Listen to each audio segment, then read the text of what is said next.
नमस्कार दोस्तों, आज हम लोग आए हैं टाटा मोटर्स रीवायर फैसिलिटी के अंदर। और भाई अब आपको लखनऊ में भी फैसिलिटी आपको मिलने वाली है। मोटो स्क्रैपलैंड के नेम से यहाँ पे एक न्यू रीवायर ओपन हो चुका है जो कि बहुत ही शानदार है। और अब आप अपने व्हीकल को विद रिस्पेक्ट के साथ में रिसाइकिल कर सकते हो।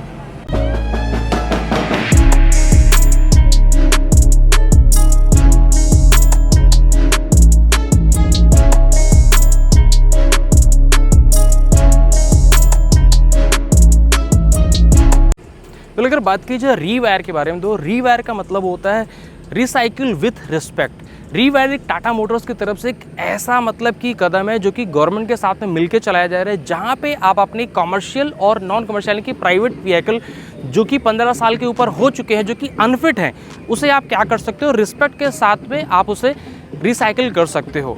पहले आपको ये समझना पड़ेगा रिसाइकिल करना क्यों इंपॉर्टेंट है। भाई आज के टाइम पे 1 करोड़ से ज़्यादा गाड़ियाँ ऐसी हैं जो कि मार्केट पे एंड ऑफ लाइफ चल रही है, यानी कि जिनकी जो वैलिडिटी है 15 साल से ऊपर हो चुकी है, जिन्हें क्या होना चाहिए, स्क्रैप होना चाहिए, लेकिन लोग उन्हें नहीं करवा रहे हैं। अब उनसे प्रॉब्लम कहाँ पे आती है? सबसे पहली चीज़ तो क्या है कि पॉल्यूशन बहुत ज़्यादा होता है। जितनी भी हमारी 15 साल के ऊपर से गाड़ियाँ रहती हैं वो क्या रहती है, 4 से 6 गुना ज़्यादा कार्बन डाइऑक्साइड बनाती हैं कंपेयर टू न्यू कार्स। अब यहाँ पे क्या रहता है कि भाई हम या तो गाड़ी को कबाड़े में बेचें, कबाड़ में क्या रहता है कि हमें वो चीज़ें मिल नहीं पाती हैं, और कहीं ना कहीं सबसे ज़्यादा जो प्रॉब्लम होती है कि हमारी गाड़ी का कहीं गलत तरीके से यूज़ ना हो जाए। इसलिए रीवायर फैसिलिटी में हम अपनी गाड़ी को क्या कर सकते हैं, प्रॉपर सर्टिफाइड के साथ में डीरजिस्टर कर सकते हैं और उसे अच्छी तरीके से स्क्रैप में यूज़ कर सकते हैं, जिसमें हमको बहुत सारे मल्टीपल हमें फैसिलिटीज़ मिल जाती हैं। टाटा मोटर्स रीवायर फैसिलिटी में आप किसी भी कंपनी की जो गाड़ी अनफिट हो चुकी है उसे आप रिसाइकिल करा सकते हैं। ऐसा नहीं कि सिर्फ वो कमर्शियल व्हीकल के लिए, ये कमर्शियल पैसेंजर व्हीकल या फिर किसी भी कंपनी की गाड़ी को आप आराम से उसे रिसाइकिल करवा सकते हैं। I thank Tata Motors for taking this initiative and setting up 10 scrapping centers across India. I am told that more centers are in the pipeline. Today our society is standing on 3 main pillars: ethics, economy, ecology and environment. Heartfelt appreciation for the unwavering support and collaboration of our partners, the state governments of Uttar Pradesh and Chhattisgarh, and the local authorities in each state for their support in bringing this vision to life.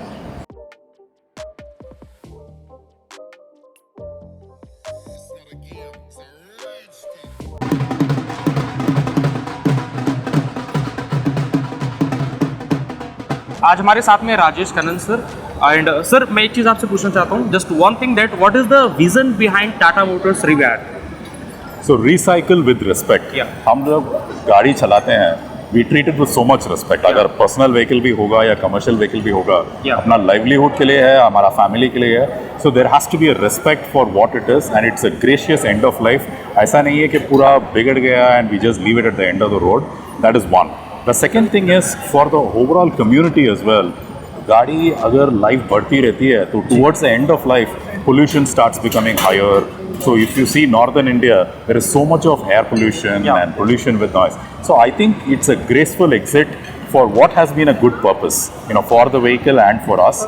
And हमें एक ऐसा ecosystem या environment create करना है where when we are able to kind of exit a vehicle at the end of life, it is beneficial for our franchise operators who are able to kind of take this apart.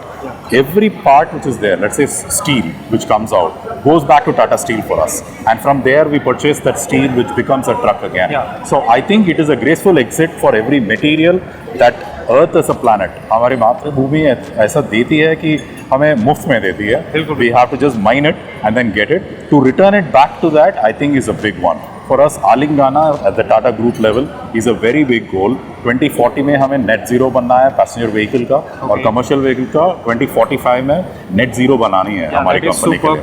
And sir, another thing that कि लोगों को इससे क्या benefit? Customer के लिए अगर वो return करते हैं तो first thing is starting from this year we are giving a 3% discount. So discounts मिलती है रोड में नया व्हीकल जो आती है. 3% of a overall vehicle. That is one. Government कैसे काम करती है और कैसे हेल्प मदद करती है? रोड टैक्स में आई थिंक 20 से 25% तक कम हो जाएगा. So if you add up, so there is a material benefit to it. The third part to it is how do our communities benefit from lower pollution? I think there is a material benefit and there is also a sustainable environment benefit. I think all of this happens. And if we are able to bring vehicles together in a facility like this, then there is employment. So local employment में opportunity create करना बहुत helpful रहता है. हमारा OEMs में हमारे लिए ऐसे क्या मदद हो जाता है, अगर end of life vehicles are going off roads, हमारे लिए we can make new vehicles for the same and this whole framework will work. So I think it is beneficial that a good win win for all. So बहुत सारे benefits sir ने गिनाए and thank you so much sir. Thank you very much. All right. तो चलिए आपको दिखा देते हैं कि किस तरीके से हमारी व्हीकल को स्क्रैप किया जाता है और क्या प्रोसेस होता है. तो सबसे पहले आप यहाँ पे गाड़ी लेके आएंगे तो यहाँ पे वैसे बहुत सारे प्रोसेस हैं. कमर्शियल के लिए अलग हैं और अगर आप पैसेंजर व्हीकल लेके आते हैं उसके लिए आपके पास में अलग रहते हैं. सबसे पहले मैं आपको दिखा देता हूँ कमर्शियल व्हीकल के लिए. तो हमारे साथ में है रोहित जी और थोड़ा हेल्प करेंगे कि किस तरीके से हमारे व्हीकल्स को यहाँ पे क्या किया स्क्रैप किया जाता है. सो रोहित जी बहुत बहुत स्वागत है आपका हमारे चैनल में. तो सबसे पहले मुझे बताइए कि जब कोई नया व्हीकल यहाँ पे लेके आते हैं जी तो उसे किस तरीके से क्या प्रोसेस रहता है स्क्रैपिंग का. सर सबसे पहले हमारी मशीन व्हीकल जैसे ही एंटर होती है गेट जी. से, तो सबसे पहले जाती है वेवरेज पे. ओके. वेवरेज पे हमारा वेइंग हो जाता है. ओके. क्या वेट है एक्चुअल वो आ जाता है. ठीक है. उसके बाद हम लोग सेकंड प्रोसेस में गाड़ी को यहाँ लेके आते हैं, जो कि हमारा पहला स्टेशन है डिपॉल्यूशन का. ओके. यहाँ पे हम गाड़ी का जो भी फ्लूइड एरिया होता है वो सारा डिपॉल्यूट करते हैं फ्रॉम दिस मशीन. ओके. है ना. तो जो भी फ्लूइड निकलता है हमारा वो डायरेक्ट जाके टैंक में चला जाता है. जो ओके. हमारे सेपरेटेड टैंक है अंदर टैंक रूम में, तो जिसमें एक्सल ऑयल जाना है वो एक्सल ऑयल चला जाएगा, जिसमें मिक्स ऑयल जाना है वो मिक्स ऑयल चला जाएगा. इस तरीके से इसका पूरा फ्लूइड निकल जाता है. ओके. और ये डिपोल्यूट हो जाती है गाड़ी. सो क्या ये पहला प्रोसेस है? हाँ, ये फर्स्ट प्रोसेस रहता है ओके. डिसमेंटलिंग का. सबसे पहला प्रोसेस यही है कि और यहाँ पे कितने प्रोसेस इसमें होते हैं? इसमें हम लोग बेसिकली 3 से 4 प्रोसेस में कंप्लीट करते हैं. ओके. सो ये पहला प्रोसेस है? हाँ, पहला प्रोसेस में हमारा डिपॉल्यूशन हो जाता है. ओके. उसके बाद हम सेकंड स्टेज पे आते हैं और सेकंड में ये HEL भी सेकंड हमारा स्टेशन है.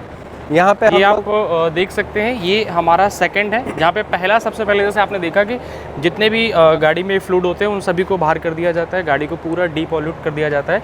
और सेकंड पोजीशन में क्या होता है? सेकंड पोजीशन में हम गाड़ी को 70 to 80% तक डिसमेंटल कर देते हैं. ओके. डिसमेंटल करने के बाद जो रीयूजेबल पार्ट है उसको हम लोग रीयूज करके स्टिकर लगा के उसको स्पेयर पार्ट्स में भेजते हैं. ओके. और जो अगर कोई भी पार्ट्स ऐसा है जो रस्टिंग है या कोई इशू है जो रीयूजेबल नहीं हो सकता, वो हमारा डिसमेंटलिंग एरिया में चला जाता है. यहाँ पे एक बहुत अच्छी चीज़ मुझे लगी वो ये है कि अगर कोई भी पार्ट्स आपका ऐसा है जो ठीक है जिसे यूज़ किया जा सकता है उसको पूरा प्रॉपर बारकोड लगा के उसे स्पेयर पार्ट्स पे रखा जाता है, सो दैट कभी किसी को अगर ज़रूरत पड़ती है तो वो उस पर यूज़ किया जा सकता है. जी, लेकिन उसमें कुछ पार्ट्स ऐसे रहते हैं जो कि हम लोग रीयूजेबल में नहीं ले सकते. जैसे ओके. कि इंजन हो गया. हाँ. इंजन को हम लोग डिसमेंटल ही करते हैं. डिसमेंटल करके लोग सेग्रीगेट करके सारा उसका मटेरियल वो स्क्रैप करवाते हैं. सो ये सेकंड प्रोसेस में होता हाँ, है. सेकंड प्रोसेस में होता है. ओके. और ये जो हमारा थर्ड स्टेशन है, थर्ड स्टेशन में भी सेम प्रोसेस होता है, बस हमारा दूसरी व्हीकल यहाँ पे आ जाती है. तो same process second and third का सेम प्रोसेस है. ओके. हमारा इसके बाद हमारा जो लास्ट प्रोसेस बचता है वहाँ पे आई थिंक इंजन और चेसी हमें जो दिख रही है. हाँ, तो यहाँ पे हमारा लास्ट बचता है इंजन और चेसी. ओके. जो कि इंजन निकलने के बाद हमारा डिसमेंटलिंग एरिया में जाता है. डिसमेंटलिंग एरिया के बाद यहाँ चेसी बचती है. चेसी को हम लोग यहाँ से बाहर निकाल के हाइड्रा के थ्रू और एक्सकावेटर के थ्रू हम लोग बेलर एरिया में पहुँचा देते हैं. यहाँ पे आप देख सकते हो कि ये आपकी फोर्थ वाली जो सेक्शन है वहाँ पे आप देख सकते हो कि आपके पास में सिर्फ चेसिस और जो आपका इंजन है ये दो चीज़ें आपकी बचेंगी और इंजन यहाँ पे सेपरेट कर दिया जाता है. इंजन आप देख सकते हो वहाँ पे रखे हुए काफ़ी सारे हैं. और क्या इंजन भी तो यूज़ किए जाते हैं? नहीं, इंजन हम लोग यूज़ नहीं कर सकते as per government norms. Okay. है ना. तो इंजन को हम लोग डिसमेंटल ही करते हैं प्रॉपर वे में डिसमेंटल करके उसका पर्टिकुलर पार्ट्स निकाल के हम लोग स्क्रैप कर देते हैं उसको. ओके. तो चलिए देखते हैं जितने भी हमारे पैसेंजर व्हीकल है उनको किस तरीके से डीपॉल्यूट किया जाता है और उसका क्या रहता है स्क्रैपिंग का प्रोसेस.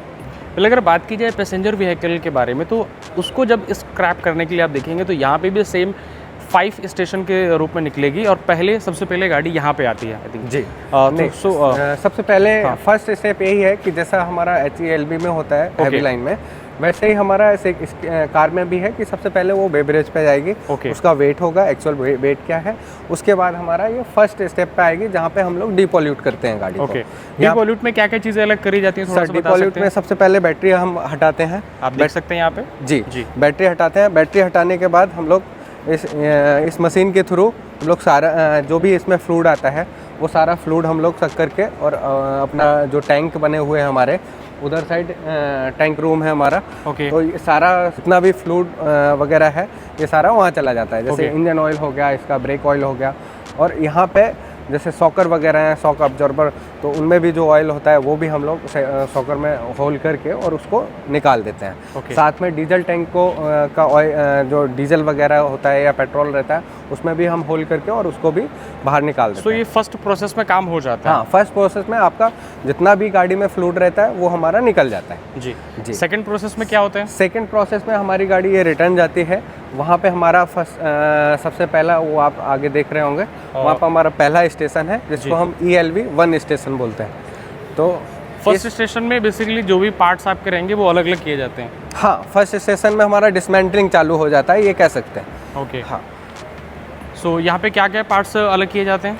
तो सबसे पहले हमारा जैसे ही यहाँ पे गाड़ी आती है तो हम लोग टायर हो गए इसके, गेट हो गए, लाइट हो गई और साथ में नंबर प्लेट वगैरह, ये सारे हमारा इस एरिया में निकल जाते हैं फर्स्ट ELV 1 में। तो इसके बाद हम फिर सेकंड स्टेशन पे आएंगे। इसके बाद हम लोग सेकंड स्टेशन पे आएंगे। सेकंड स्टेशन पे जो गाड़ी में फेंडर लगते हैं, सीट बेल्ट लगती हैं, सीट वगैरह, ये सारे इस सेकंड हमारे ELV सेकंड स्टेशन पे निकल जाता है। ओके जी। सो सीट्स हो गई आपकी, एंड बाकी अभी जो स्टीयरिंग है, डैशबोर्ड है, ये आई थिंक केवल बच जाता है। ये अभी बच जाता है, इंजन बच जाएगा इसका, और आपका एक्सल वगैरह बच जाता है। ये सारी चीजें अभी नहीं निकलती हैं। आई थिंक जो थर्ड हमारा जो स्टेशन है जी, यहाँ पे आपका जो एक्सेल हो गया जी, ये अलग किया जाता है। हाँ, थर्ड पे हमारा एक्सेल हो गया, आपका इंजन हो गया, गियर बॉक्स हो गया, ये सारी चीजें हम लोग अलग निकाल लेते हैं। डैशबोर्ड अभी वही रहेगा? डैशबोर्ड और स्टीयरिंग वो वहीं रहेगा। ओके। उसके बाद हमारा लास्ट फोर्थ प्रोसेस रहता है। फोर्थ प्रोसेस में हम लोग 2 काम करते हैं, एक तो इसका डैशबोर्ड निकालते हैं और स्टीयरिंग निकालते हैं।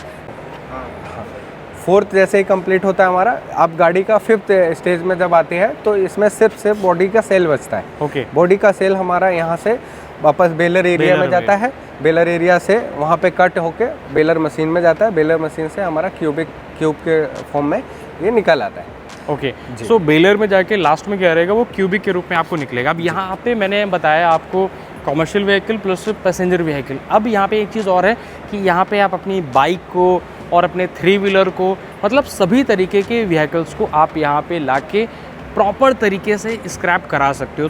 सो अभी हम लोग आ चुके हैं बेलर एरिया पे, जहाँ पे गाड़ी को प्रॉपर जो चेसी आपकी रहती है उसको क्रश किया जाता है। साथ में मेरे लेफ्ट साइड में वो पार्ट्स रखे जाते हैं जो कि रीयूज़ नहीं हो सकते हैं। अब इसमें से बहुत सारी कैटेगरी वाइज रखी जाती है, तो रोजी एक बार मुझे बता दीजिए कि किस कैटेगरी से यहाँ पे पार्ट्स को रखा जाता है? सर, इधर पे जो हम सेग्रीगेट करते हैं अलग अलग, जैसे आयरन हो गया वो अलग करना, प्लास्टिक हो गया वो अलग करना, आपका ग्लास आइटम हो गया वो अलग करना, उस तरीके से हम लोग ये सारा एरिया है वहाँ हम लोग पर्टिकुलर वो पार्ट रखते हैं। जो हमारा स्क्रैप करवाना है उसको खत्म करना। एंड ये बेलर मशीन आप देख सकते हो यहाँ पे रखी हुई है, और यहाँ पे जो आपकी चेसी होती है वो लेके आया जाता है। एंड आप देख सकते हो जैसे पहले गाड़ी आपकी कुछ इस तरीके से रहती है, और हमारा 5th स्टेज रहता है, या ये बिल्कुल लास्ट वाला जो 5th स्टेज है उस जगह पे है।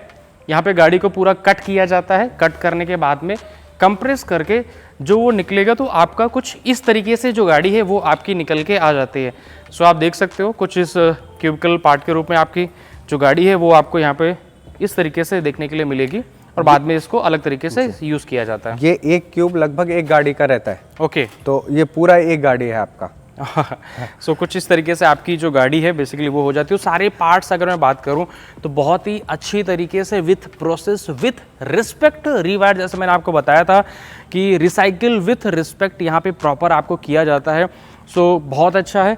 आई होप ये वीडियो आपको अच्छा लगा होगा। अगर आप कानपुर, लखनऊ, यूपी से बिलोंग करते हो तो आप लखनऊ में आ सकते हो। लखनऊ में यहाँ पे टाटा रीवायर में कॉन्टैक्ट कर सकते हो और अब आप अपनी गाड़ी को प्रॉपर तरीके से विथ रिस्पेक्ट आप अपनी गाड़ी को क्या करा सकते हो, रिसाइकिल यहाँ पे करा सकते हो।